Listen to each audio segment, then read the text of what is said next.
Gotcha. First of all, I want to thank my Lord and Savior Jesus Christ for the blessing of being able to coach these guys and man, do what I love. I remember being a young high school coach and watching games like this on TV and just dreaming of being here. And so, I mean, obviously this is not the outcome that I dreamt about, but just being given this opportunity, and I understand it is a huge blessing. So blessed to be here and thankful to work with these guys. Want to give Johnny and his staff and his team all the credit for the win tonight. Their players made plays. You know, Johnson and Hall going for 49 tonight when we had an emphasis on them. And sometimes you just need dudes to be dudes, and they were dudes tonight. And then, you know, making free throws down the stretch was big for them. So all the credit goes to those guys.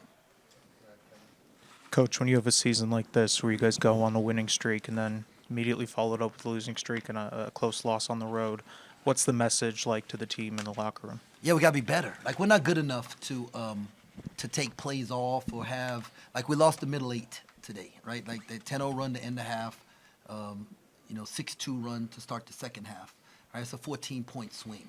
Right, we're not good enough. Like I love our guys' toughness, grittiness. You know, we keep fighting to come back and stuff. But at some point in time, we gotta not have to fight to come out. Just fight at the beginning, and then you don't have to worry about the comeback. You know, and so you know, but yeah, we got to be better. And you know, you guys know me. Normally, I walk here and say hey, I take the blame for it and stuff. But we all have to take ownership of this one, and moving forward because it doesn't get any easier. Right, we're in the second best league in America this year, but over the last 7 years, been the best league in America, and that's what we signed up for. I told them as 12-year-olds, they dreamt of playing in games like this. Right, they'd watch TV and go, man, I want to be out there. Right, and so now like we got to be sick and tired of it, and then like make the change. We have to do that. Max, Coach mentioned losing the middle eight, the 10-0 run, and then sort of another run to start the second half. Can you pinpoint a reason as to why that sort of happened, or what do you guys need to do better to sort of not allow that to happen? I just think everything starts on the defensive end. Obviously, we were getting stops and stuff like that, but we weren't getting the rebound. And then I know we could have got a lot of points in transition. That was part of the game plan, but we couldn't get in transition because if we didn't get the rebound. So I felt like they went on a little run, that Tono run, because we couldn't get a rebound. They just kept getting offensive rebounds too. Coach, we saw Buddy Rich get some playing time today after sort of not seeing the floor. What did he do to earn that playing time, and what did you think of his performance? Buddy was good. Buddy's grown up, and part of the great part of my job, but it's also the part that probably gets questioned the most is the opportunity to help these young men grow as men, right? And there's no business in the world where you get paid before you work, right? And that's what you have to teach these guys, man, that you got to work, right? It's not easy. Man, Naquan Tomlin, I don't know if he's in there. He's out there, right? And he just told me, he said, man, I've learned so much, just how important it is, and how hard it is, right? And so, like, there's no easy way. Like, life's not easy. Right, and so Buddy's doing some growing up, and I'm proud of him, and I was proud of his effort today and being ready. I should have probably played him last game. I was close on it. The last game of getting him in there, but he's responding the right way, and now he needs to respond the right way to this. Their big man Mustafa Tiam sort of gave you guys problems throughout on the defensive side of the ball, and then especially I guess on the offensive glass. What challenges did he present, and how can you guys do a better job of facing big men like that and containing them as much as possible?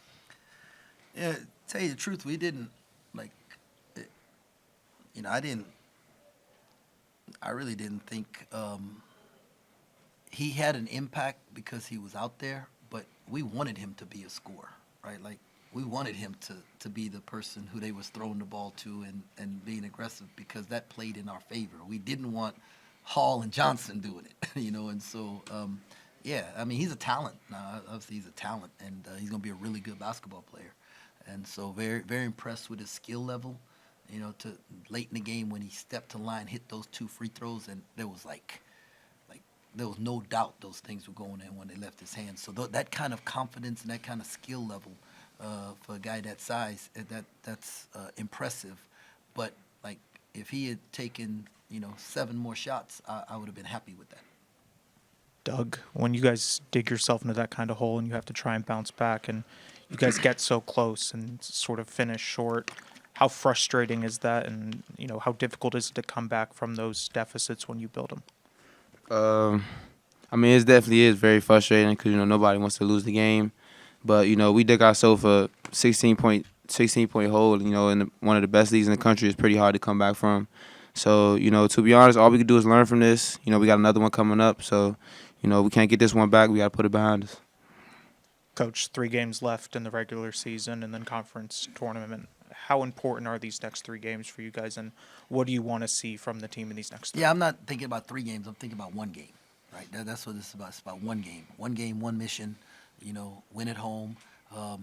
And like I said on the radio, and I'll say right now to our fans, any team that's come to Bram and felt the octagon of doom, right, like what it's supposed to be like, has left with an L, right? And the ones like we played in January when the students weren't there, they didn't get to feel the doom. And last game, that team didn't get to feel the doom. We're not good enough without our fans. So, I need our students at the game, right? And every time I've been asked to speak to a sorority or fraternity or any student organization, I've been there, right? And so I'm asking like our students to show up for this next one. We need them. We can't win.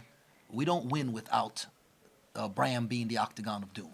And so this is a challenge to our fans and to our students, and I've been there for you guys. Every one of them has my phone number. I give it out to all the students. If they need me, they can call me or text me, and I'm there for them. And so I need them, right? Our team needs them. And so that's what I want to see. I want to see a packed Bram and make life miserable for Colorado. Question for both Coach and Max. What's the biggest difference that from that winning streak to now that sort of changed the results on the court? I'll just say on that 6-game winning streak, it felt like there was a different type of energy, defensively and offensively. We were getting rebounds, we were pushing it up the court, getting to the hoop, getting fouled. I mean, it's not that we're doing that now, it's just then we just had a different type of energy, and I definitely feel that. Yeah, during the win streak, our DER was like .94. No, it was 94.5. Our DER was, and then the next 2 games after that. So I'm not positive what it was the 3rd game, but the next 2 games after that, it was 115 point whatever, and that's defense. That's defensive effort, and so we're capable of holding teams, at 90, 95 or less points per possession, and we just hadn't done it. And I'd be surprised if it was lower than 95 in this game. Finally, do you have an update on Coleman? I know he didn't play today, and you sort of mentioned earlier in the week that you didn't think he would. Yeah, I'm not. Luke and Phil and Coleman's doing a great job rehabbing and doing everything Luke has asked him to, and Doc and those guys are taking care of that.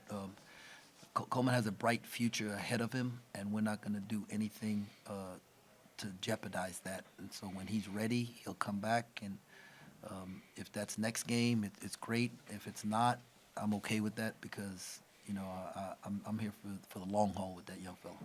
I guess with the offensive rebounding and the scoring runs that UCF went on, is that defensive effort or is that something else that you can pinpoint? Well, defense doesn't stop till we get the ball, right? That's it. Defense doesn't stop till we get the ball. So our first shot defense, has been pretty good, and we gotta get the ball off the glass. And we had too many bobbles and too many times that we didn't block guys out, and we'll be watching it on film.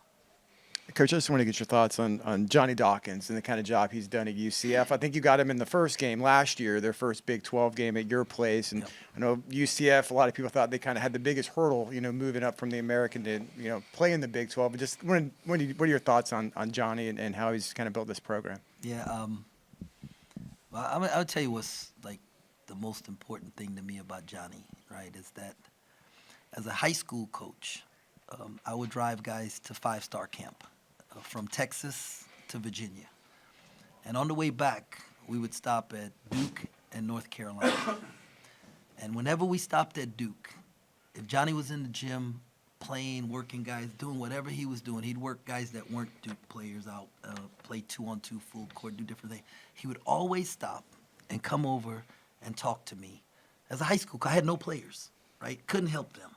He'd come over and spend time with us. They would show us around, you know, the facilities, and just was so kind, man. And, you know, that's the kind of dude I want my son to play for if he played, you know? Like that's what that's the kind of person I want mentoring young men who are going to become future leaders and stuff. And so the changing landscape of college basketball, it is so unfair to judge coaches right now because they haven't given us set rules. And every time they give us rules, they've changed it the last 3 years. The rules have changed every year my last 3 years, right? Like what guys I would have been able, like wouldn't have been able to leave, were able to leave. You know, guys that didn't have eligibility had eligibility.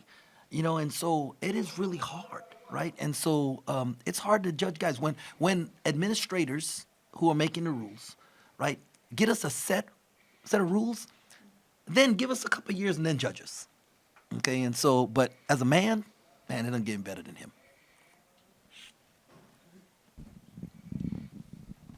Max, you had a season high 22 points in 33 minutes. Talk a little bit about how you kind of was a leader at certain points when K-State needed you maybe most.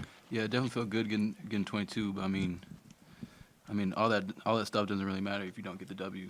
I feel like I do. Just everyone on the team. I mean, we do whatever it takes to win, but obviously we didn't come up with that today. So, I mean, it doesn't really mean nothing to me. Coach, you were able to hold UCF to over 3 minutes without hitting a field goal, and you guys hit 5 of your last 7. Kind of just take me through what happened why you guys weren't able to completely close the deficit. Was it just that they kept getting to the line? Just what did you see? Yeah, you know, I thought our zone stymied them a little bit there at the end.